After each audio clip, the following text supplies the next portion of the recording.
마늘 기계 파종이 올해 몇 년 차입니까, 이게? 첫 해에. 그럼 저 위에 줄이 쪼록쪼록 나오는 게 저게 이제 기계 파종이고, 이 너덜 심은 게, 이거는 너덜너덜 심은 게, 이거는 손파종. 손으로 심겼다. 그럼 요 부분. 그죠? 요 앞에 입구에. 예. 그 손으로 이렇게 심은 거. 그러면, 손으로 심은 거하고 기계 파종하고, 발화율이나 그건 어때요? 아무래도 손으로 심는 게 더 잘 나죠. 손으로 심은 게 더 잘 나고. 그러면 기계 파종하니까 지금 그 발화 시간이 좀 지연되고 지금 발화율이 좀 낮다는 거죠. 그러면 지금 얘가 효과 면에서는 그 인건비하고 대비하고 뒤에 그 경제 효과가 있다 봅니까? 있다고 보죠. 지금 여기에 땀박땀박 올라오는데 여기 하나 빠졌거든요. 예, 그거는 또 올라오고. 예. 예. 그러면 지금 발화율을 보면 여기 여기도 올라오나? 안 올라오는데. 그러면 한 개, 두 개 정도 빠지고 또 올라오고 이게 세 개 머리 한 개 정도는 거의 빠지고 있거든요. 지금 현재 세 개 정도에 거기에서 이제 좀 더 나오면 이렇게 이제 올라오죠. 예. 있을 거예요. 예. 그래서 지금 올라오는 게 있는데 그러면 약 10%는 정도는 발화율이 떨어질 수 있는 그런 작황이다, 그죠? 10%. 지금 여기 심은 지가 며칠 됐지? 이거 심은 지 며칠 돼?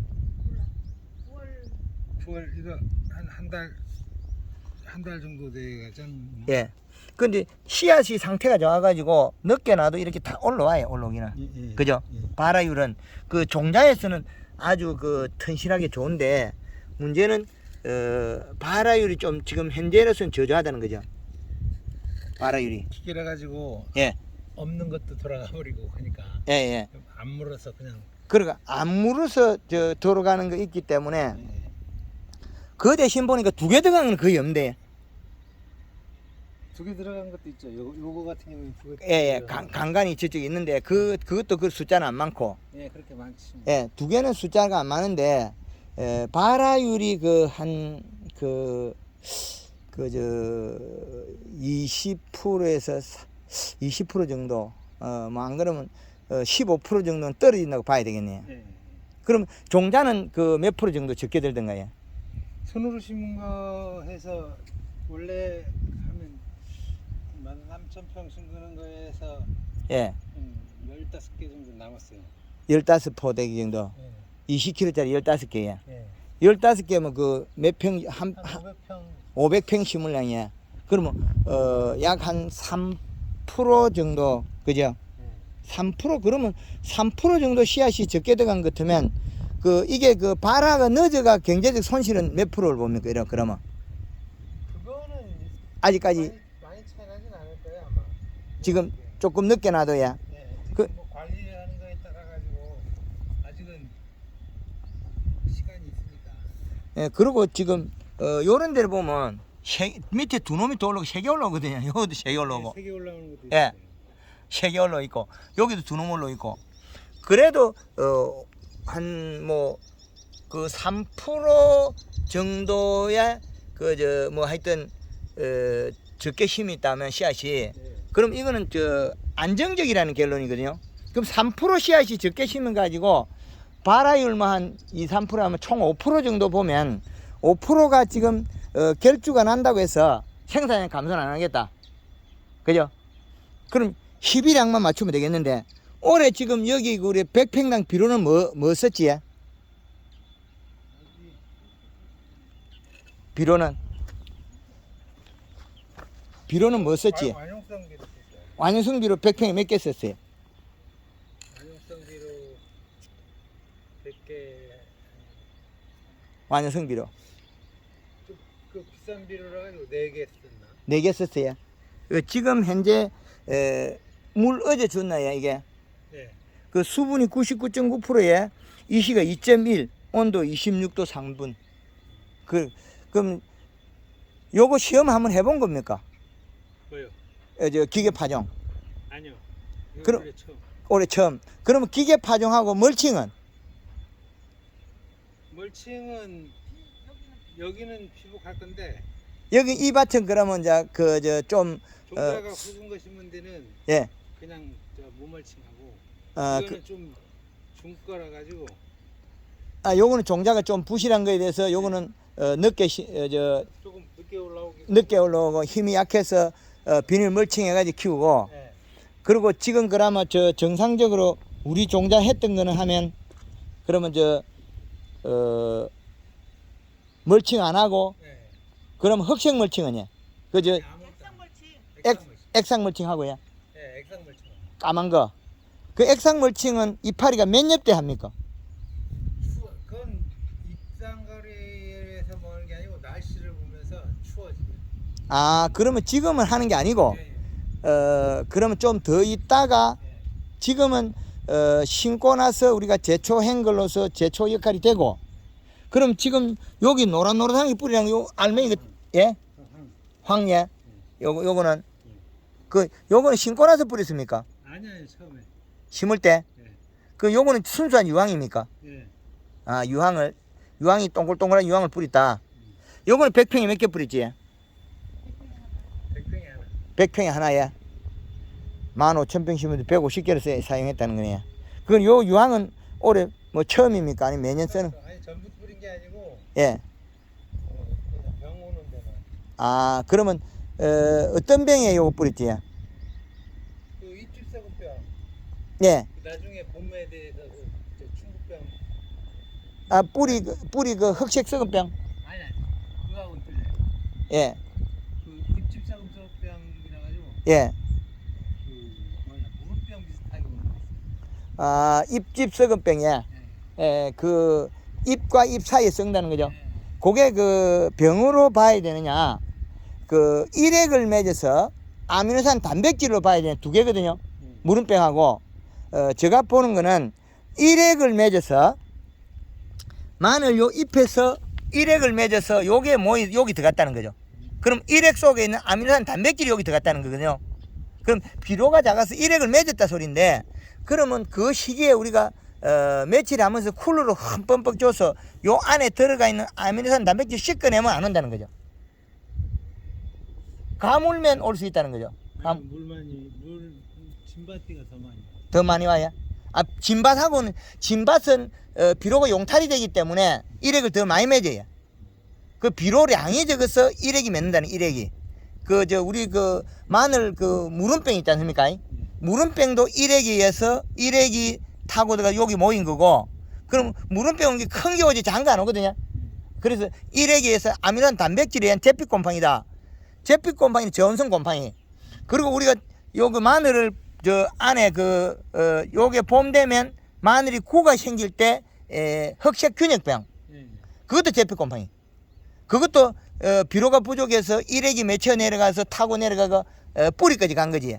그 뿌리에서 아미노산 단백질이 모여서 그게 거기에서 제피곰팡이 피서 뿌리가 썩은 게 그 흑색 균역병의 이름 지킨 거고, 그 노대표가 쿨러가 물을 많이 주거나 물을 댕겨 뿌리면 없어지거든요. 그 말은 뿌리에서 여기서 타고 내려간 아미노산 단백질을 씻어냈다는 거거든요. 이제 이해되죠?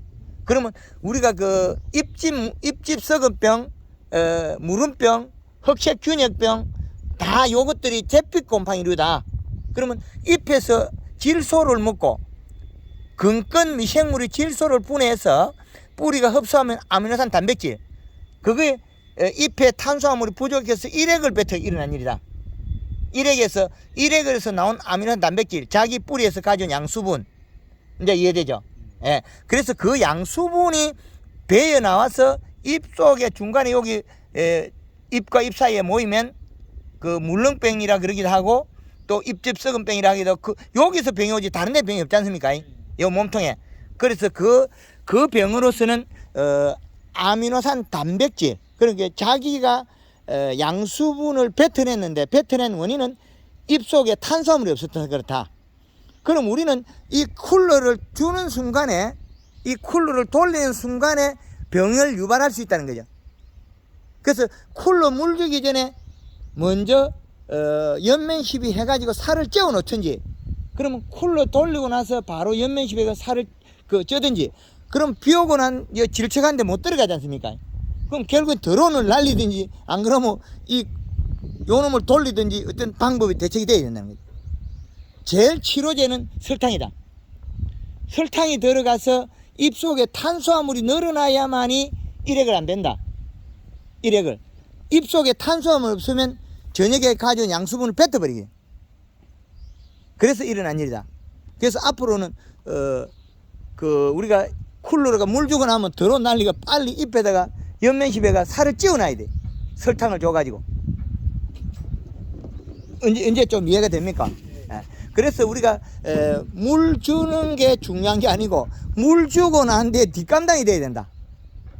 뒷감당이. 뒤에 잎 두께가 얇아가지고 자기가 뿌리에서 영양 소화시켜 가져온 아미노산 단백질을 일액으로 뱉어버리면 잎집 썩은병, 무름병, 그 다음에 흑색균형병, 똑같은 병이 오는 거죠. 그 위치마다 다를 뿐이지. 그래서 그 병은 병으로 여기서는 안 되고, 비료를 그것보다 더 줘서 잎이 더 두껍고 단단하게 만들면 일액을 안 뱉어요. 지난 여름에, 올해 여름에 장마 비 오기 전에 우리 한국문 회원들이 고추밭에 물 500에 설탕 3kg가 아니고 물 500에 설탕을 5kg, 7kg 여가 살펴 농가들은 아무리 비가 와도 고추가 안 죽어요. 고추가 물이 들어가 모가지만 쏙 내놓고 있어도 물 빠지면 살아요. 보통 보면 고추밭에 우리가 물이 들면 고추가 죽지 않습니까? 그런데 안 죽어. 그 안 죽는 원인은 잎 속의 탄수화물 농도 때문에. 그리고 우리가 지금 마늘에서 이런 많은 투자를 해가지고 농약을 많이 쓰고 있는데, 그게 약이 과연 효과가 있을까 없을까 이래거든요. 그럼 약은 맞아. 그런데 약으로서 균은 잡아도 잎 속에 남아있는 아미노산 단백질을 없애지 못했다는 거죠. 아미노산 단백질은 그 잎 사이에 들어간 거, 그거는 계속 언젠가는 그 환경이 조건이 맞으면 병이 하는데, 그러면 물을 더 자주 뿌려서 잎 속에 있는 아미노산 단백질을 계속 없이 꺼내면 안 되겠지만은, 우리가 며칠 사이에 물 안 뿌리는 순간에 뿌리에서 가진 양수분은 쌓인다는 거죠. 그래서 그 부분을 아마 또 연구를 또 하셔야 돼요. 그래서 지금 잎집 썩은 병으로 가면 약을 쳐야 되는데, 잎집 썩은 병으로 가야 될 게 아니고 결국에는 잎 속에 탄수화물로 가야 돼요. 탄수화물은 질소로 묻고 아미노산 단백질이 잎으로 가서 광합성해서 탄수화물이 되는데, 그러면 설탕을 쳐서 골드그린이나 칼라 설탕을 써서 미리 막아야 되지. 그럼 잎 두께가 얇을 때는 분명히 잎집 썩은 병이나 무름병이나 뭐 하여튼 병이 온다는 거죠. 흑색 썩은 병. 그래서 그 균에 대해서 올해는 자료를 많이 밝혀놨거든요. 그걸 활용하시면 좋겠습니다. 마늘은 이래 심어도 작년에 이래 한번 해봤습니까? 안 했어요. 올해 처음이라. 15,000평. 13,000평에 그러면 일부 비늘 씌우자고. 네, 일부는 비를 씌우고, 반은 씌우고, 반은. 예, 시험하면 30%. 최대 30%. 그 비닐 안 씌운 거는 2,500평 해봤어요. 수량은요? 수량은 약간 적었어요. 근데 그거를 희중카에서 해보니까, 결국에 희중카에서 측정을 해보니까 이 시는 같은데 수분이 작더라 하는 그 결론이더라고. 그래서 올해 자기는 2,200평인가 전체를 비닐 안 씌우고 기계 파종하고 그 원가 이제 생산비 줄이고, 그 대신 요것보다 더 자라서 겨울 되기 전에 그 흑색 액상 멀칭하고, 액상 멀칭해도 비료는 들어가니까 물하고. 비료 주는 거하고 물 주는 거 나면 상관없어요. 그렇지. 예, 그래서 그걸 하겠다고 그러더라고. 근데 최대가 30% 하라 그러거든요. 최대가 30%만 해라. 그럼 우리가 생산량이 우리가 100을 생산했는데 실패하면 30%에서 우리가 한 50% 감해주면 그 양이 30% 50% 감해져 우리 생산량이 되거든요. 그러면 30% 50%가 감해지는데 그럼 한 85%나 이래 우리가 생산이 된다고 매년 100에서. 근데 50%를 해가지고 그 반으로 감해지는 것도 생산이 너무 많이 차이나. 그래서 30% 이상은 하지 마라. 될 수 있으면 최대 시도할 때는 30% 이상은 하지 마라. 그러면 거기 반이 잘려도 우리 경제에는 큰 이상이 없다. 욕심내지 말고 어디 최대는 30%만 비닐을 씌우지 말아라. 비닐을 하여튼 같이 의논해 가지고 싸우지 말고. 아니 이거는 매는 거만 지장이 없으면. 예. 왜냐면은 그 비닐 나중에 그 두 번 다시 나오는 것도 돈다든지. 예. 그런 거를 다 계산해 보면 그거나 같는데 나중에 이제 멜 때 뽑을 때. 비닐 있는 거랑 없는 거랑 이제 매 올라오는 것이 어려우면 일당이 예. 많이 들어버리고. 예. 수확할 때 일당이 너무 많이 들. 생육 후반기에 그래서 우리 이게 대만산 육종 마늘은 뿌리가 자꾸 줄어들거든요. 예, 뿌리가 줄어들고 스페인산은 늘어나가 강해지지만은 대만산은 줄어들기 때문에 생육이 너무 늦어지면 뿌리를 많이 가지고 있고 그럼 생육을 좀 땡겨야 돼요. 그럼 우리가 기본적으로 해야 될 게 이식값을 최대한 많이 가져가야 돼요. 이식값을 비료량을 그래야만이 봄에 생육이 땡기지. 이식값을 적게 줘서 비료량이 적으면 이것 또한 질병을 더 많이 유발하게 돼 있어요. 이식값이 낮으면 무름병이라든지 잎집 썩은 병이라든지 그 균이 있을 뿐이지 균일 뿐이지 일액에서 아미노산 단백질만 안 나오면 그 균은 역할을 못해요. 역할을. 근데 그게 번져가는 거는 그게 같은 조건이 돼서 그렇고 창녕에서 어떻게 되냐면 2월 초에 밤하늘에 요소비로 왕창 주고 비가 안 와버렸어요. 그럼 병이랄 거 없어. 일액을 안 맺으니까 마늘은 쬐끄마한 게 나왔는데 뭐 담배 꼭다리만한 그렇게 하는 거 있죠. 마늘은 쬐깬 게 나왔는데 쬐끄마한 게 나왔는데 떼글떼글 해가지고 일액을 안 맺으니까 병이랄 건 하나도 없어. 그죠? 이것도 비닐 난친 건 병이 별로 없어요. 비닐 난친 건. 예, 그렇듯 말았던 병이 없는 이식값이 있다고. 이식값이 그러면 최하 1.5 이상 넘어가야 일액을 잘 안 맨다는 거죠. 일액. 여름에가 1.3 이상인데 겨울에는 추울 때는 한 2.0에 가까워야 돼요. 그럼 2.5에서 2.7 정도로 가져갈 때 있었거든요. 겨울에는. 그러면 우리가 여기에 지금 올해는 우리가 완효성 코팅비를 줬기 때문에 요소만 계속 줘야 돼. 지금 지금 2.1인데 100평에 10kg 들어가야 돼요. 예. 이제 지금 연면시비 하고 20kg 났는데. 예? 다른 데는 100평에 20kg 났어요. 추비 벌써 했어요. 예. 여기 지금 이 시값을 보면 여기는 좀 높은데 저기는 그냥 2.1이기 때문에 2.1에 0.4를 올려가지고 2.5에 가까이 올리는 거고 한 포를 좁으면 조금 높을 수가 있어요. 여기는 그런데 다른 데는 조금 낮아요. 이 시간 0.8이면 한 포씩 줘야 돼요. 0.8라고 예, 0.8짜리는 한 포씩 줘야 돼요. 그리고 제가 측정한 자리 높을 수가 있으니까 지금 완효성을 5포 쓴다고 해서 100평에 5개 줘도 이 시가는 얼마 안 돼요. 0.3씩가 넣으면 3, 50, 1.5 나오거든요. 0.1억 해서 하면 1.0밖에 안 나와. 완성이. 그리고 지금 제주도에서 마늘이 올라오고 나서 계속 물을 뿌리기 때문에 이식값이 많이 떨어져요. 이식값이 떨어져요. 완용성비를 안 뿌린 데는 예. 그냥 뭐 뿌린 데는 많이 떨어졌어요. 복합비료 중에 0.5 나올 겁니다, 아마. 예, 1.0 나가는 데 없이 다 떨어져 있다는 거죠. 그러면 이렇게 비가 안 오면 제주도에서 공중섭이 없어서 날이 많이 대기가 건조해지기 때문에 쿨러가 물을 많이 뿌리면 도리어 비료 용탈이 더 심하다는 거죠. 예, 토양 수분은 같으나 물을 많이 뿌린 거고 수분 건조가 많이 일어난다는 거죠. 그래서 용탈이 심하고 그리고 지금 작년에 비해 가지고 우리 마늘 심는 시기가 얼마나 늦어졌지? 한 10일. 10일 평균 이거 지금 뜰 치고 있는데 우리 이거 보면 우리도 한 10일 정도 있어요. 지금 원래 끝나야 되는데 예, 20일이면 다 했거든요. 예.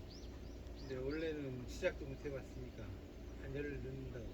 아, 열흘 정도 마늘이 심는 시기도 한 열흘 늦었고, 그리고 지금 뽑아 올리는 것도 열흘 정도 늦다. 그 육지에도 지금 많이 늦어요. 마늘 파종 시기가.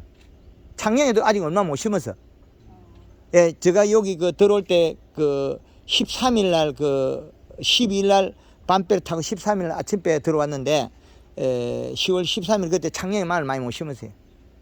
가을비가 많이 하고 논을 못 말려가지고 벼를 못 빼고 못 심었다는 거죠. 지금은 이제 한참 많이 하겠죠, 거기는. 그 지금은 10월 20일 안에 그 늦어도 말 안에 심어야 되는데 그 10월 말 안에 창녕 마늘이 100% 다 안 심어져요, 올해는. 예, 그것도 가을 감자도 작황이 안 좋고, 그 지금 마늘도 재배 면적도 좀 줄고 파종 시기도 늦고. 근데 발화율은 보니까 그래 저조하진 않아요. 발화율은. 그런데 육지부에 보니까 기계 파종하고 그 칼집 낸 비닐을 한 거는 발화율이 좀 저조하더라고. 근데 요거는 지금 발화율이 좀 좋아요.